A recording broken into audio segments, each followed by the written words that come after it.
Hello, I'm Charles Kovess, Australasia's passion provocateur. Welcome to this week's episode of the Charles Kovess Show. Episode 64 reminds me of the Beatles. When I get older, losing my hair, many... Anyway, on it goes, you know how it goes. In this week's episode, I explore the tsunami of mental health issues that are dominating and almost swamping Australia, USA, and Western countries. I share my provocative views on these mental health issues and 11 strategies that will help you get out of bed and get unstuck. We live in an analgesic society in the West. If you've got something wrong, take a pill. Dull the pain. I reject that solution. I reject that model for health. And do you realize how little science lies behind the diagnosis of people with mental illness or less than ideal mental health? Stick around. Lots to learn. I hope to provoke you. This weekly show is founded on the formula SA plus P equals S. Self-awareness plus passion equals success. Since 1993, when I left my successful legal career to become Australasia's passion provocateur, I have inspired, provoked, educated people to discover and pursue their passion, because passion changes your life. Pursuing your passion changes your life.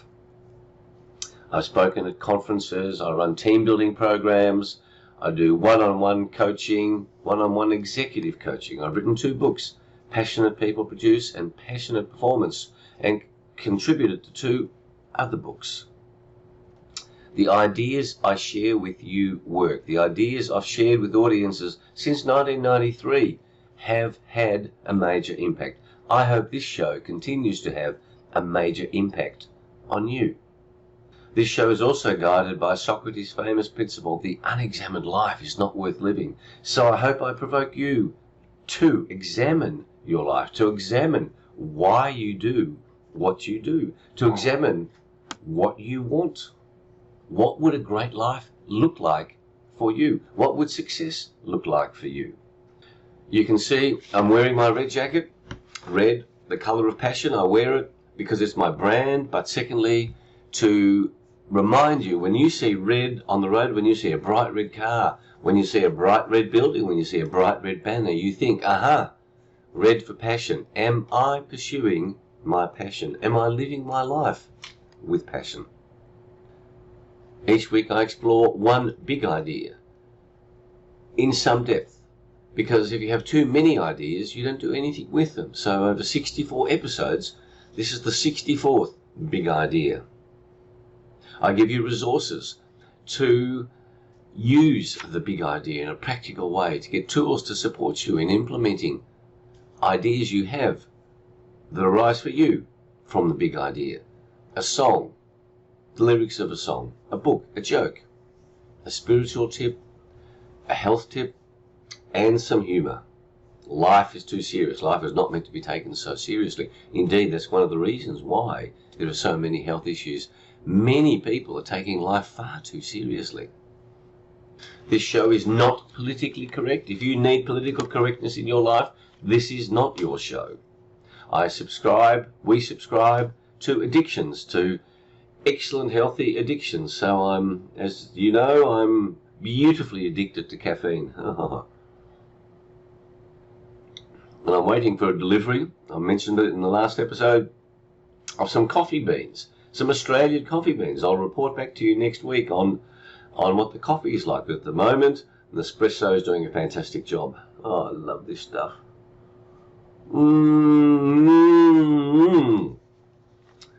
This show also subscribes to the view that we have a spiritual life, a soul, a heart, and that the human spirit is a remarkable resource inside you. So, let's review the week before we get into the big idea.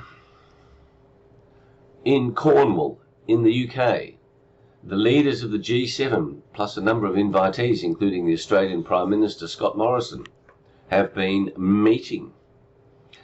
I'm somewhat underwhelmed by what they've been talking about. Joe Biden, the President of the US, was there. It's been hugely reported. The message to China and the issues arising around Chinese geopolitical issues, Russian geopolitical issues, that's what's been in the news. And you start to think, gosh, how does all this impact on me? Well, it could impact enormously, because you think, if you know history, you think back to 1936 in the UK and the steps that were being taken by Hitler. 1936 Olympics, and Hitler saying, we're not going to do anything, go to war. And then the question of war in itself. And I've had the view put to me that if women were in charge, there'd be no chance of war. So these are big political issues that could impact on each of us. At the G7, there's talk about climate change. Well, Australia has got plenty of rain happening. It's quite amazing how predictions said we'd never fill our dams, and it went from climate warming to climate change.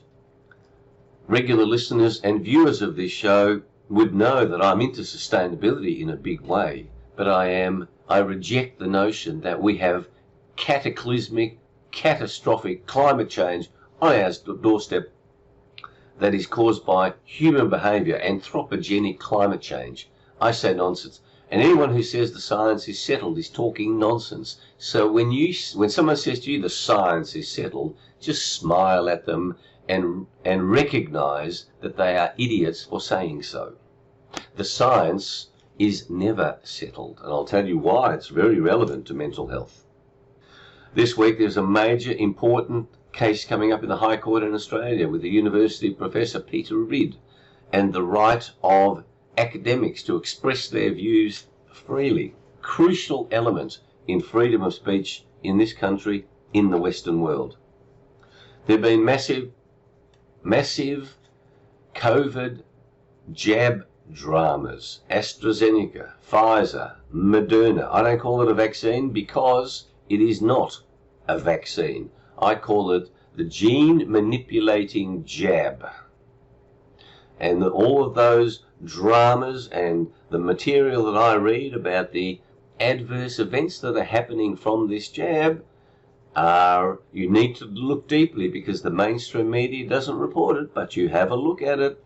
It is a questionable, I say dangerous practice to be putting gene manipulating materials into your body, particularly from a flu-like virus that causes less than 0.5% death. Are you serious? And shutting down borders? Are you serious? Anyway, regular viewers, listeners know my views on these. I urge you to do your own thinking all the time. I also point out in the US and in Australia the massively different attitudes to masks, to lockdowns. Each state does it differently, gets different results, and everything that I read points to me that governments are behaving remarkably stupidly and fooling you by saying, we will protect you. Do not let your decisions be driven by fear of a virus. It is, in my view, a scamdemic. It is not real. And how do I know that? I study the science. And that's where I say the science is not settled. And I urge you to study the science. So all of this stuff going on in the mainstream media, it's not surprising to me. And I commend the wisdom of wise Australians who are not rushing to get the jab. And I urge you, don't rush to get the jab, and don't be swayed by posters in the paper and ads ads on TV that says, do your bit for Australia and get a jab. I say this is a game that's going on. You need to find out what the game is. And lastly, I have exercised almost every day this week. It was pouring rain one day, so I took a day off. but I'm out there exercising. Julie's out there exercising. I urge you to keep out there exercising. And now for today's big idea. Before I get to that, I invite you to visit our website, covest.com, for corporate programs, for public programs, and charlescovest.com for details of the self-awareness and passion quest. Come on that quest and rejuvenate your life. My books are available on those sites. Passionate People Produce Passionate Performance. Subscribe to Passion Points to Ponder, and you can also ask for a copy of the Self-Awareness and Passion Quest Manifesto. That also is a free download. Plus there's lots of other downloads available. Mental health, mental illness. I want to share some provocative thoughts with you. And I want to share with you 11 strategies that will help you get out of bed, that will help you get unstuck, that will help you move on the way to getting better mental health. I remind you of the definition of health. I have a definition of health. I had a whole episode on it. What is health? Your health is a unique concoction, a unique experience for you. Nobody on the planet is like you. Mental health, there's a tsunami of material, of problems, of people suffering from mental health issues. Anxiety, stress, depression, worry, boredom. Do you know that in the DSM-5, the Diagnostic and Statistical Manual, version 5, from the American Psychological Society, which is used as the Bible for alleged mental health experts, and I say alleged, there are over 300 mental illnesses that are defined. And if you look into that, some of them are just ridiculous, including grief. You know, it's a mental health illness defined to suffer from grief for more than 14 days if you lose a partner. Like, listen to the nonsense of that. Anyway, mental illness and lack of mental health has become a massive, massive industry. Over 300 of these mental illnesses, and they keep expanding. And then, of course, drugs are being developed to handle these mental illnesses, and so that you can take an analgesic. As I said, we live in an analgesic society.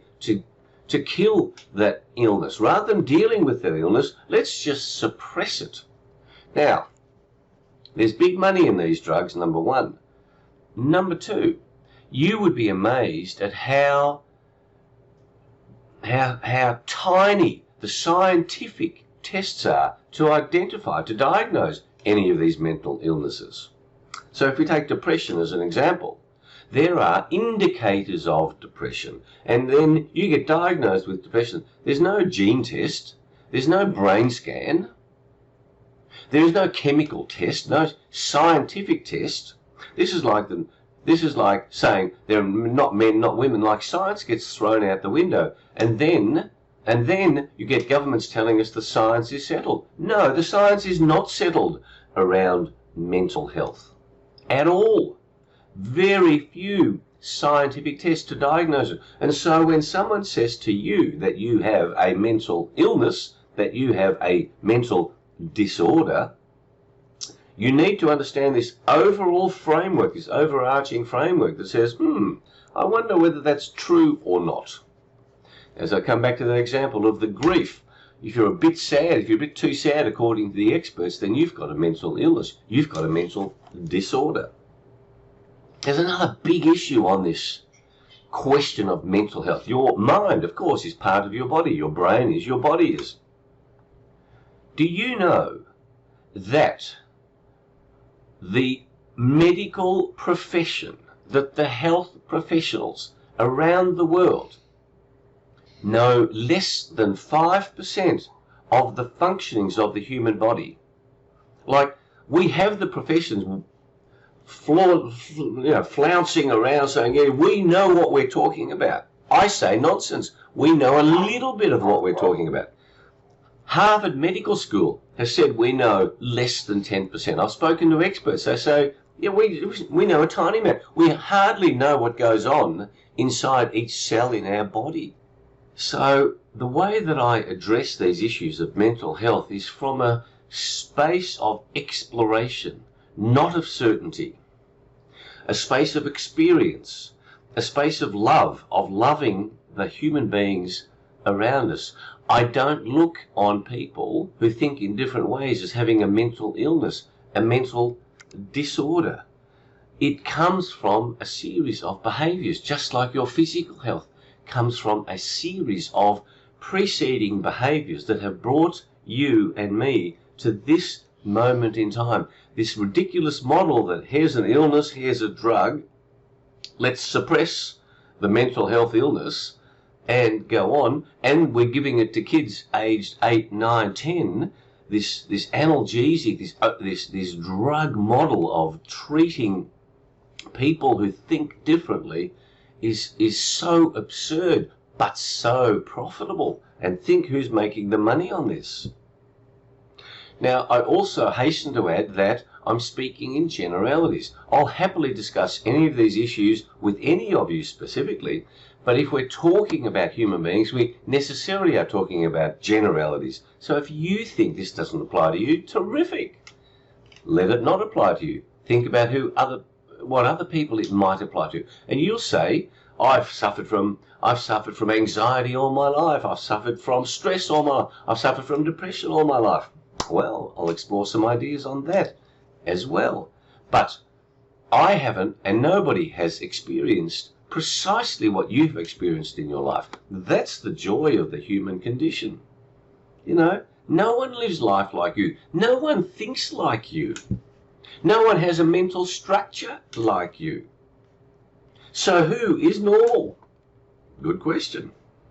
The problem with taking the drugs is not only does it suppress the issue that you might want to suppress, but it has enormous, what are called side effects, but they're actual effects. The antidepressant drugs, when you take and I urge you for any drug that you take, and this is being shown by the gene manipulating jab related to COVID, take out the information sheet on any drug that you are taking and read it. Read it online. Read it in the insert. And you will be horrified by the contraindications. And in many antidepressant drugs, it says death is a contraindication. This might cause death. This might cause suicidal tendencies. Read those instructions. Read that information. It will be most enlightening, I assure you. For your information, I take very, very few drugs. In fact, I take no drugs. I take vitamin supplements. I should go through my regime one day. I might do that. But when you read the inserts, you start to go, gosh, what sort of solution is this to an alleged mental health issue or a mental illness if it's going to have all these side effects? Is that your mental health is massively controlled by your spiritual health. You are made up of mental, physical, and spiritual elements.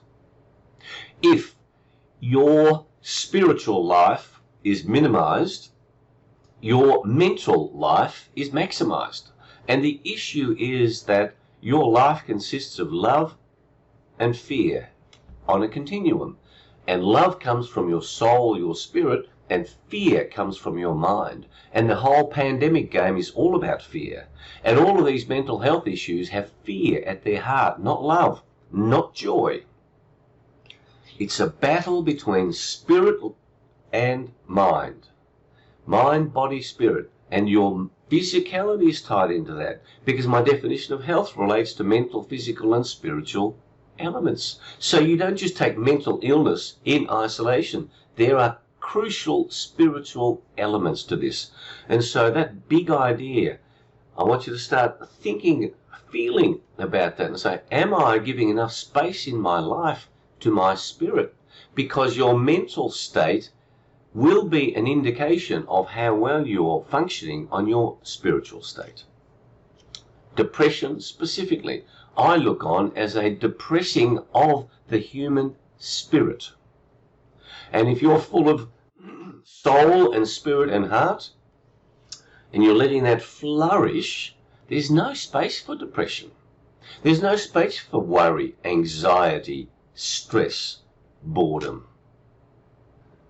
So there are practical strategies. I'm going to share with you 11 strategies. I'm going to go through this quickly, but I want to inspire you with the idea that there are so many strategies available to deal with whatever mental issues you want to deal with. And the problem is that taking drugs is not one of these 11. And these are the first 11. So for those of you who understand cricket, there are 11 people in a team. I pick 11. 11 is a great number because Julie was born in the 11th month on the 11th day. It's a great, great number, 11. But I've got another 11 that I could share with you. And if you want those other 11, send me an email to charles@covest.com. I'll share with you another 11 practical strategies. But this is the first 11. And I hope it inspires you to start going, gosh, if Charles has got another 11, I wonder how many potential strategies there are to change our mental state, to change our mental condition, to get better mental health, to deal with what are called mental disorders that are probably not disorders in any event. So here we go. First strategy, you are not your diagnosis. If somebody says to you that you are depressed, and you say, I am depressed, no, you are not depressed. There are some depressive elements that you are experiencing, but you are not depressed. You are not your diagnosis. And remember, I say it again, because an alleged expert has used a series of behavioral indicators to come to a conclusion that you are this, does not make that true. Second strategy.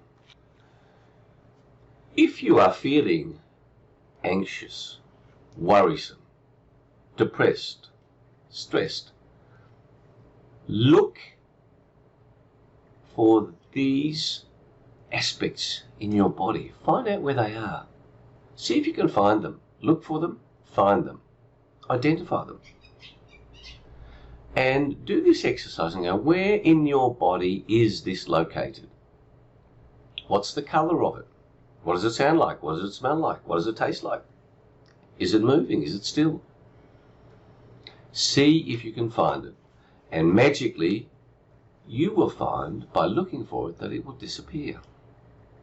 Thirdly, a lot of mental health challenges come because people think they have to know it all. You don't have to know it all. So you can start saying to yourself as a strategy, I don't have to know it all. And using the words, I don't know, is wonderfully relieving. It's wonderfully relieving of stress and pressure. And I promise you, you don't have to know it all. And guess what? Nobody does know it all. And guess what? The smartest person on the planet knows a tiny amount of what there is to know. So why on earth would you need to know it all? I find that's very relieving. The fourth strategy. Many times, people with mental health issues are stuck. They can't get out of bed. And I invite you to look for the benefits in saying that you have a mental illness. What benefits are you holding on to by your alleged mental illness? I want you to look for those benefits. I know what the drawbacks are. What benefits are you experiencing? And are those benefits trapping you in your bed? The fifth strategy is to understand that using these strategies is like being overweight and unfit and starting on an exercise regime. You don't expect when you go out, if you haven't exercised for years and you're significantly overweight, you don't expect things to change dramatically after one day's exercise. You accept, oh, this might take me 7 days to notice any difference. It might take 30 days to notice a little bit of difference. It might take 90 days, a quarter of a year, to have a significant difference on weight, on fitness. That's on the physical side. I want you to embrace as a strategy that if you start doing something about the state that you're in, it's going to take you time. And embrace the time. There's no rush. But understand that because nothing significant has changed in 7 days, that's the natural order. Because the situation that you're in now, it took years, it took months to get to this point in time. Why would you suddenly overcome whatever you want to overcome? The sixth strategy, start small. Start small. When you start on this exercise regime in physical terms, you don't go running a marathon the first day. And then when you think, if you had to run a marathon the first day, you'd never start. Just take small steps. Any small step you take is of value. And give yourself the gift of 90 days, at least 90 days of taking these small steps. And as they get bigger, the impact gets bigger. Seventh strategy, change your self-talk. It's time for you to say, not to say, I am depressed, I am worried, I am anxious, I am. No, you're not. I am is all that there is. I am. You may say, there are some anxious tendencies in my body. There are some stress tendencies in my body. I observe that. But it is not who you are. Change your self-talk. What you are saying to yourself. Number 8. If you want to change your mental state, you change your physical state. Change physical state, it changes mental state. And if you understand that, then you will stop being physically trapped in bed and thinking, I can't move. Yes, you can. Your legs haven't stopped functioning. And you come from this awareness that go, gosh, if I do change my physical state, my mental state will change. And I promise you, it will change. Strategy number 9, change your diet. In mental health terms, one thing that you eat can make a massive change and has been proven to do so, and that's eating walnuts. And interestingly, the meat inside a walnut, called walnut meat, the shape of that is like your brain. Eat lots of walnuts. There are other dietary solutions available. Change your diet. Number 10, identify your beliefs. You have beliefs that are linked to your current mental health. What are those beliefs? Identify them. Get someone to help you. You might be able to identify them. You have beliefs that are leading down this path towards these unhelpful mental states. What are those beliefs? And the exciting news is that whatever belief you have, you can change it. And number 11 is the gratitude exercise. What are you grateful for? I suggest each day you write out 10 things in your life for which you are grateful. My gratitude list is so long, it's amazing. I am grateful for so many things, including starting with the fact that my parents left Hungary to come to Australia. I'm so grateful that I was born in this country. I love being of Hungarian origin, but I'm so grateful that they came here. And I just think of that and my problems disappear. What are you grateful for? What about all the people who have helped you in your life and how they helped you? Are you grateful for that? Are you grateful for what your parents did for you? They stuffed lots of things up, but what are you grateful for that they did? The gratitude exercise is profound. So, those 11 strategies. If you did those 11 strategies, and I promise you could, if you wanted to, it would have a profound impact on you in 14, 21, 28 days. A profound impact. And if you come and listen to this show, if you come and watch this show, 64 episodes, watch all 64 episodes. Just sit there in your bed and watch these episodes. That will help you get out of bed. So that's the first 11 strategies. There are more. If you did that, that would be plenty. And of course, notice I haven't said stop taking your drugs. You might think that I imply that. I do imply that. And when you read the inserts, it might inspire you to stop taking those drugs. Then people say you should put warnings in there. I'm willing to have people criticize me for not giving you warnings, blah, blah, blah. Do your own thinking. You are a unique human being. You are a weirdo. Nobody thinks like you.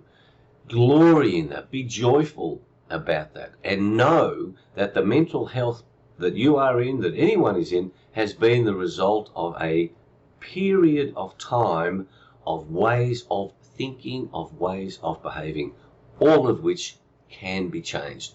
I think that's an exciting idea. Now, before we get into the resources, we need a joke. And when I'm thinking about experts, one of my favorite quotes is about, people, leaders in businesses and management are considered to be experts. Well, before we get into other resources, I like the idea that organizations are like a tree full of monkeys, all on different branches at different levels. Some monkeys are climbing up and some climbing down. The monkeys on top look down and see a tree full of smiling faces. Just picture that. And the monkeys on the bottom look up and see nothing but assholes. I've got another joke for you a bit later on. Now, my song of the week, very relevant to this topic. Of course, each of the resources is relevant to the topic, is from Jesus Christ Superstar. Can you think what it is?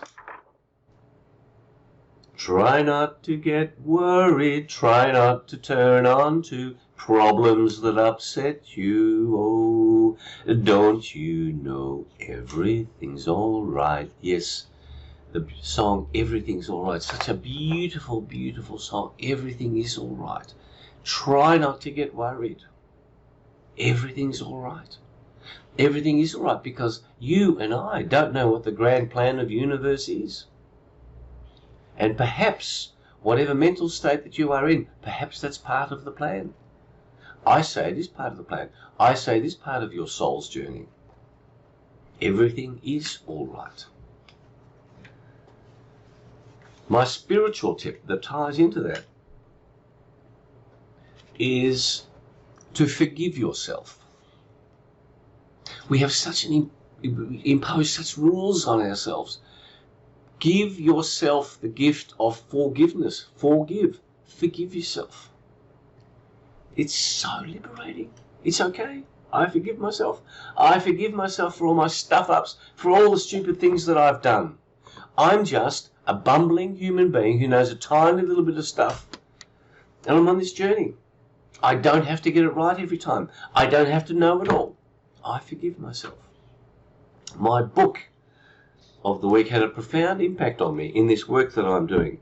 It's Darrell Rainey, Music of the Mind. And I want to read from the foreword. He starts a quote from a great song by Don McLean, American Pie. I went down to the sacred store where I heard the music years before, but the man there said the music wouldn't play. And in the streets the children screamed, the lovers cried, and the poets dreamed. And he went on, said, why did this line, says Darrell Rainey, touch a raw nerve in me? The answer lies less in the rhythm of the music than in the message of the lyric. We live in a society which is undergoing a profound crisis of meaning. For most of us, the music has stopped, hence the title of the book, The Music of the Mind. The church bells are all broken, and we do not know where to look to find the convincing reason for our existence. In a quite profound sense, we have lost our way. Why? My explanation is simple, says Darrell Rainey. I believe society is sick, at least in part, because we have lost the story that bound us together. It is part of our human necessity that we need to be animated by some deep sense of common purpose, of shared meaning, if our lives are not to become pointless irrelevancies. Without an underpinning foundation of explanatory story, we find it hard to experience enthusiasm in the true sense of its original meaning. This is where I first learnt this. Being in, and theos, God. Enthusiasm means being inside the mind of God. That's why I do this work. That's why I stopped being a lawyer. Because life can have beautiful meaning. And of course, mental distress comes if you think that what you're doing has no meaning. This book is profound. I encourage you. I hope you can still find it, but it's profound. The quote for the day comes from this book. Have a look at this book for those of you watching on YouTube. This is a book of handwritten quotes. Look how thick it is. From one of my mentors, Stuart Purnell, lawyer. He got me into the legal profession. I want to be a lawyer, but he made it happen. Look at this. All handwritten. Profound insights. I urge you to start writing quotes that you love. I inherited this when he died, and one of the quotes that I have in one of my manuals that I hold, called the Winner's Bible, here's the quote: "Worry is the shortcut to the end of the line. Nothing is worth worrying about because worrying destroys you. A man who is concerned about a thing that he can do something about. He can solve a problem. But a man who worries can do nothing because worrying is negative. It eats, and it eats only you, and it is completely destructive." I think it's a profound quote. That's why I have it in as one of my most important quotes, one of my most important lessons from Stuart Purnell. My health tip is in terms of your physicality, because we've been talking about mental health. Your physical body needs to be in good shape. Explore different modalities for making your body better. And one of them is the Feldenkrais method. Julie and I were talking about it last night. Feldenkrais, Feldnkrais. It is a way of restructuring your body. I've got another joke for you. Ties into management. It ties into so-called experts. It's the man in the hot air balloon. He's flying in a hot air balloon and realizes he's lost. He reduces height and he spots a man down below. He lowers the balloon further and shouts, "Excuse me, can you tell me where I am?" The man below says, "Yes, you're in a hot air balloon hovering 30 feet above this field." 10 meters in English, Australian speak. "You must be an engineer," says the balloonist. "I am," replies the man. "How did you know?" "Well," says the balloonist, "everything you've told me is technically correct, but it's of no use to anyone." The man below says, "You must be in management." "I am," replies the balloonist. "How did you know?" "Well," says the man on the ground, "you don't know where you are, nor how to get to where you want to go, but you expect me to be able to help. You're in the same position you were before we met, but now it's my fault." I love it, and I love my coffee. All right, I think we've got to the end of the line, as the famous Wilbury song, "Going to the end of the line." I'm being very musical today, I must say.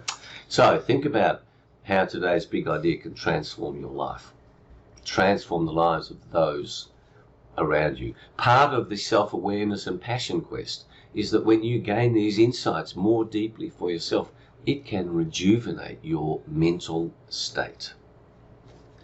These ideas, these strategies I've shared with you work. Please use them if you want improved mental health. There's more to come.